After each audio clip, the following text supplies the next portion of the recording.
ചേട്ടാ ചേട്ടാ ഇത് വെക്കണം മൈക്ക് പറയടാ. അത് അടിച്ചു പോയടാ. അത് പോയാണ് പോച്ച്. ഞാനെന്തിനാ തൂക്കിട്ടേക്കുന്നു?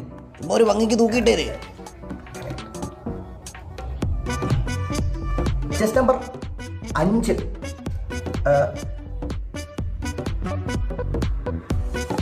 പേര് വ്യക്തമാകുന്നില്ല. ചെസ്റ്റ് നമ്പർ 5 കടന്നു വരും.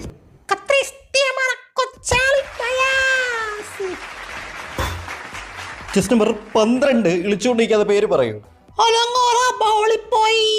Chest number 7 വട്ടമാല. അടുത്ത ആരെങ്കിലും കടന്നു വന്നോട്ടെ.